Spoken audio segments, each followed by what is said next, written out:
Hi everyone, my name is Leanne and today I'm going to be telling you all about the books that I read in September. I have 15 books to talk to you about, so I'm just going to jump straight into it and I'm going to talk about them in the order that I read them in. The first book I finished was one that I started reading at the end of August, and that was An Untamed State by Roxane Gay. This is a book that has been on my radar for such a long time and I'm so glad that I finally got to it because I read this in one day. This book tells the story of a young Haitian woman who is kidnapped and her father who refuses to pay her ransom. The first half of the book has a lot of depictions of violence and particularly sexual violence, so if that's something that you don't want to read about, just be aware of that. And the second half of the book focuses more on the effects of trauma. This book is about how much people who are affected by trauma and the particular kinds of trauma that are often inflicted on women, how much those people have to carry in their day-to-day lives and how it affects them. It's also a book about class and inequality. This is an incredibly powerful and superbly written book. As I said, I managed to read this in one day despite all of the horrific elements to it. I'd also never read a book that was set in Haiti before, so it was really interesting to see the depiction of that culture. So yes, I would highly recommend this one. The next book I read was a collection of cartoons called Herding Cats. This is the third book released by Sarah Anderson, or Sarah Scribbles. These are kind of just like cute, relatable cartoons. There's a lot to do with being a woman. There's lots of stuff to do with having anxiety. There's lots of stuff to do with her work life. I did not enjoy Herding Cats as much as I enjoyed Sarah Anderson's previous two collection of cartoons. I didn't really have many of those, oh my god, that is so me, moments with this book, and I definitely had more of those with her first two books. That's like a me thing, not a thing with the book itself, so if you enjoy reading cute little collections of cartoons, then I would really recommend this one. Next up is a book that I absolutely loved, and again, it was a book that I read in one day, and that is Gangster Rap by Benjamin Zephaniah. This is a young adult book, and unusually it is targeted towards boys, which is something that I think is really fantastic. I think so much YA is targeted towards teenage girls, and that's fantastic. But I think it also contributes to why boys tend to read less as they grow up. And any YA that is targeted towards boys tends to be about sort of introverted, kind of nerdy boys, and that's not what this book is. This book follows three black British boys who get in a lot of trouble at school. They're not really interested in their education. They just have their eyes set on becoming famous rappers. And this book follows them trying to achieve that dream and, in fact, achieving that dream. This is a book about how the education system should exist to serve the students in it. It shouldn't exist to make everyone try and fit in one particular mold. It's a book about violence in black communities and how young black boys are treated and trialed like adults before they're even grown. Ultimately, this is a book about systemic racism, but it's presented in such a way that I think it teaches the reader about systemic racism without putting a word that's confusing like systemic into the explanation. I think this was a really fantastic book and I would highly recommend it. The next book I finished was a poetry collection, and that was Diving into the Wreck by Adrienne Rich. The collection is so emotional and powerful. A lot of the poems have feminist themes in them. So you guys know that's something that I always really enjoy in poetry. A lot of depictions of the things that women have to endure still are relevant. And I think if you are someone who would like to read some poetry that may be fueled by the same anger that has been created as a result of some quite public accusations of sexual assault. If you would like to read something with that kind of anger in it, then I would recommend reading some of Adrienne Rich's poetry. It's definitely a poetry collection I would like to reread, and I will just read you the first couple lines of the poem Trying to Talk with a Man. Out in this desert we are testing bombs. That's why we came here. So if you are into poetry, I would really recommend this one. And while we're on poetry, I may as well stick with it. The second poetry collection that I read in September was Running Upon the Wires by Kate Tempest. Thank you so much to Emma over at Book Break for sending me this one. So I put a lot of sticky tabs in this one. I enjoyed it quite a lot. Kate Tempest is one of my absolute favourite poets. I love the slam poetry style to her work. This collection is quite different to some of her earlier work, which had a lot of political themes. This book is about the end of a romantic relationship and the healing process following that, the grief following that, but also the moving towards a happier time and a new relationship. So much variance in form used in this collection. There are vignettes and ballads, there are fragments, there are poems that have quite rigid forms. Within the first few pages of this, I was crying, which, you know, isn't that unusual, but it's still testament to what an impactful collection this was. I think Kate Tempest is one of the most fantastic poets in the world, and I love her. The next book I read was The Kiss Quotients by Helen Kwan. So this is a book about a woman named Stella who doesn't quite understand social norms. She is on the autism spectrum, and that depiction is Own Voices, so the author is on that spectrum as well. She's very wealthy. She's got a very impressive job in like something to do with maths. So she decides to hire an escort named Michael to teach her to be better at the social norms of sex, I suppose, and to teach her how to be better in bed. She then begins to believe that she needs help in navigating relationships as a whole and not just sex, so she changes their arrangement to fake dating, essentially. But of course, Stella and Michael find themselves falling for each other. That is essentially the plot of the book. There are a lot of steamy scenes in this book, and I've never read a book like that before. Books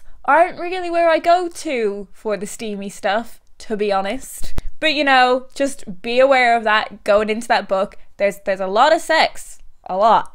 But there's also some very fantastic character development. There are some really interesting depictions of class. This book is just a lot of fun. If you enjoy books about relationships, then I think you would really enjoy this one. The next book I finished was a non-fiction book called Secrets for the Mad, and this is by Dodie Clark, also known as Doddle Oddle on YouTube.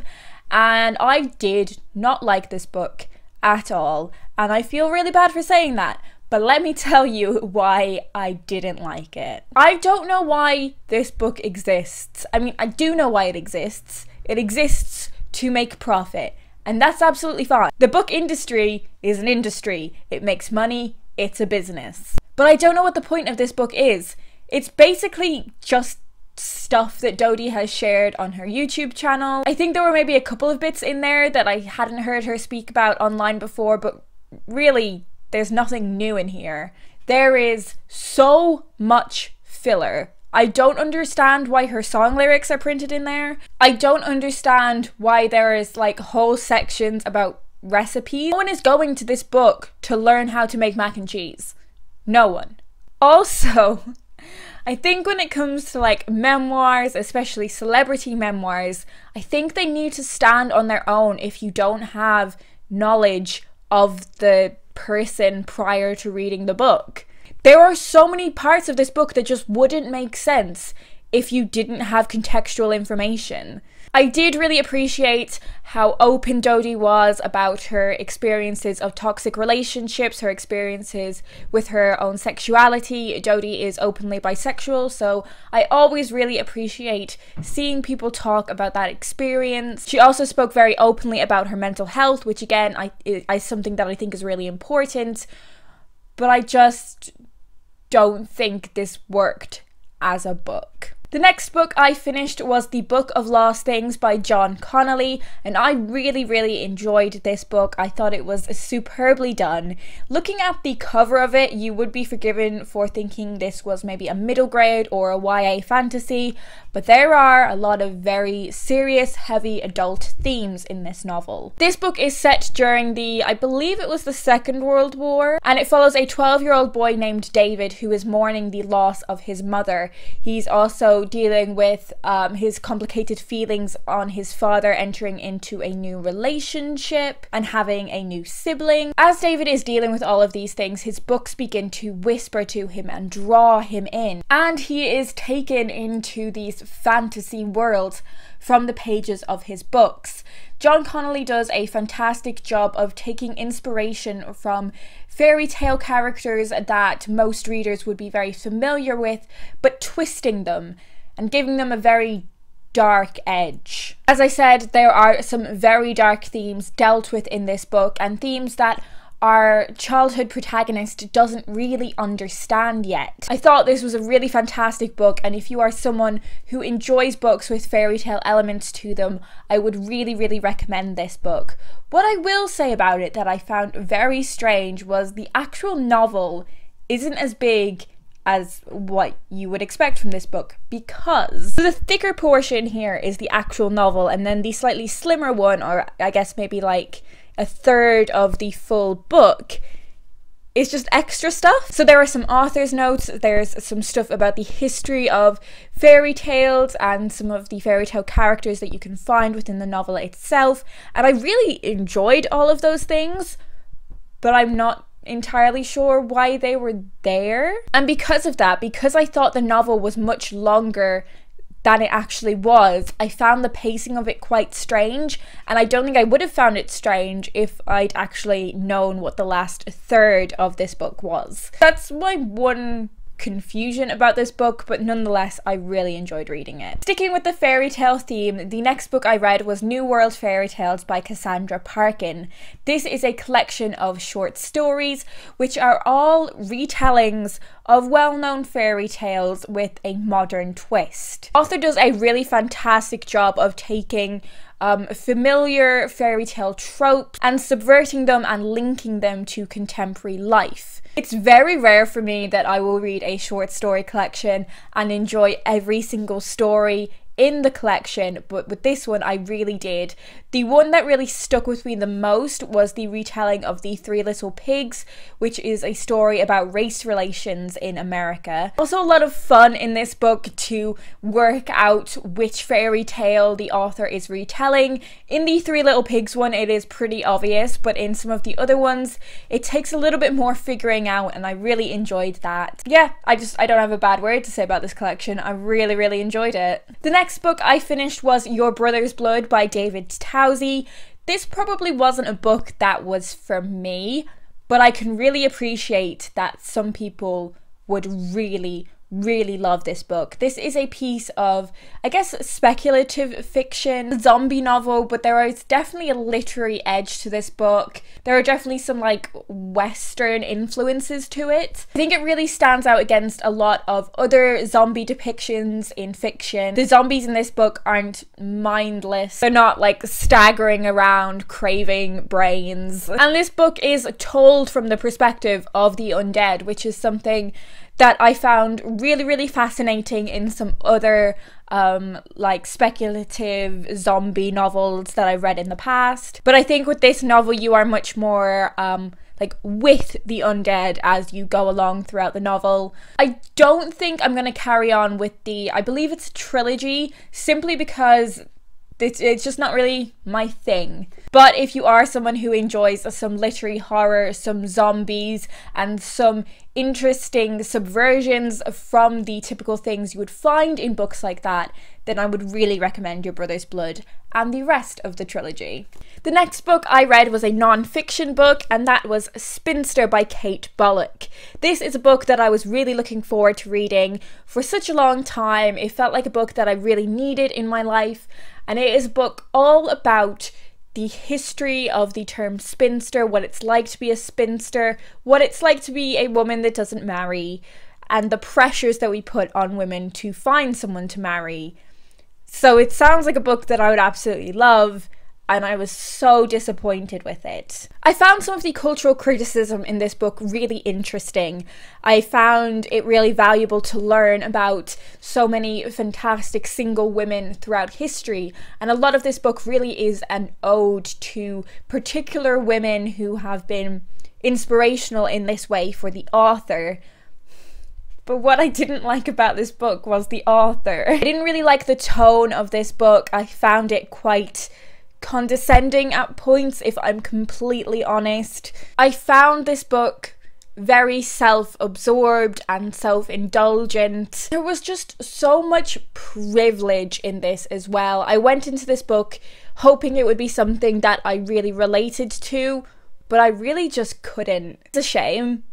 A real shame. I really thought this was going to be a book that I loved, but yeah, it just wasn't for me. The next book I finished reading was Evelina by Frances Burney. So this is a comical satirical novel from the 18th century, and it follows our protagonist Evelina as she enters into London society and finds herself very uneasy and confused by it. She commits a lot of social blunders, and these serve to satirize the society which the novel depicts. I found some of the characters somewhat ludicrous and the romance plot to be a little baffling, but that's kind of the point, I guess. It took me quite a while to get into this, although I did enjoy it more and more as the novel progressed. I didn't mention that this is actually an epistolary novel, which means that it is told through letters, and that's something that I normally really enjoy in books, but for some reason it didn't work perfectly in this novel, I don't think. I think I struggled to keep up with who all the characters were and why they were writing to each other, and I did find myself wondering slightly is this something that someone would put in a letter? I don't know, I still really enjoyed it, but it's definitely not up there with some of my most favourite classics. If you are someone that enjoys reading classics and you've not picked this one up yet, I would recommend it, especially if you enjoy classics that have a lot of wit and satire in them. The next book I finished reading was Crazy Rich Asians by Kevin Kwan, and this book was a lot of fun. This book looks at the relationship between two characters, the first of which is New Yorker Rachel Chu, her boyfriend Nicholas Young. Rachel decides that she would like to spend the summer with Nicholas and his family in Singapore, and she expects a fairly normal family life, but Nick has forgotten to tell her that his family is crazy rich. They literally live in a palace. A lot of the characters in this book are very over the top, but that's something that I actually really enjoyed. The plot is a little bit all over the place, which could be seen as a criticism, but I don't think the plot is actually the most important thing about this book. It's more about the characters and the strange and funny and bizarre things they come out with. You are just sort of dropped into this sort of whirlwind, and I guess in that sense you are quite akin to the character of Rachel, who is just dropped into this crazy rich world. This book also has a lot to do with prejudice within Asian communities, the social hierarchies that are present and how people look down on one another. I did think this book was too long. There were a lot of scenes that I just felt didn't need to be in the book, but it depends what you think the purpose of the book was, you know? There were a lot of funny scenes that could have been cut, but then there wouldn't be as many laughs in the book. So overall, I really enjoyed it, and I would like to carry on with the series, and I would really like to see the film as well, because I've not done that yet. Next up is a book that has been recommended to me by so many people whose opinions I really trust, and they were definitely right because I loved this book, and that is The Nowhere Girls by Amy Reed. And I am going to put content warnings for sexual assault. This is such an important and powerful book. This book tells the story of, I was going to say it tells the story of three girls, but it doesn't. This book tells the story of countless girls. Although our main viewpoint is from these three girls. They are all quite different, they are all misfits, they have their own different experiences in their home lives. Essentially, they come together to tackle the rape culture and misogyny in their high school. They send out a group email to all of the girls in their school, and they form a group called the Nowhere Girls. What happens following the creation of this movement is so much bigger than any of the girls could have imagined, but seeing what they achieve was so powerful. It was so empowering, and it just left such a huge impact on me. What I really appreciated about this book was the amount of different viewpoints that there were as well. This is a complicated issue, and these young girls and young boys, in fairness, are figuring out their own opinions and attitudes towards the sexism that they see and experience every single day. Let's create this incredible safe space where people feel able to share their own experiences, their own traumatic experiences, but also share the opinions that they think maybe doesn't fit with the majority, the opinions that they don't necessarily think fit into the typical feminist viewpoint. And all of those people are listened to. There is no one set in stone way to deal with instances like the things that are experienced by these girls, and they are figuring it out. And I just really love this book. I really loved it. Such a fantastic breadth of representation in this book as well. These girls come from very different backgrounds, they have very different histories and life experiences, and that representation is included so seamlessly. Fantastic book, and I would really recommend it to anyone. It should be required reading, in my opinion. Final book that I completed in September was Beloved by Toni Morrison. Yes, I am finally reading this book after people recommending it to me constantly for the past 2 years. This book is so phenomenally written. There is a reason why Toni Morrison won the Nobel Prize for Literature. She is a fantastic writer. I read one of her books before, and that was Paradise. I actually think I enjoyed Paradise slightly more than I enjoyed this one, although perhaps enjoyed is the wrong word for stories of this nature. Like Paradise, there are magical realism elements to this book, which isn't something that I normally get on with that much, but I really like the way that Toni Morrison uses magical realism in her work. This is about a woman who endured a lot of violence when she was a slave. She has escaped, but she hasn't been able to escape from the trauma that was inflicted upon her during her time as a slave. We also learn that she has killed her daughter, and that the ghost of her daughter has returned to haunt her. It's not clear whether it actually is a ghost or not, but that's not the point. Either the ghost or the idea of the ghost is representative of all of the unnamed African Americans who were slaves and whose names we will never know. It took me quite a while to get into this book, and I had the same experience with Paradise. But once I was into it and I'd got all the characters sorted in my head, I really found this a fantastic read. If you are interested in the history of American literature, I think this is such an important book for you to pick up. You know, when we talk about great American literature, people always name like Ernest Hemingway and F. Scott Fitzgerald. I don't care. Read Toni Morrison. So that's it. They are all the books that I read in September. I don't know how long this is going to be. I feel like I rambled quite a lot. Let me know down below if you've read any of these books and what you thought of them. Did you share my opinions? Did we have different opinions? I don't know what the sun is doing right now. But anyways, I hope you're having a lovely day, and I will talk to you in my next video.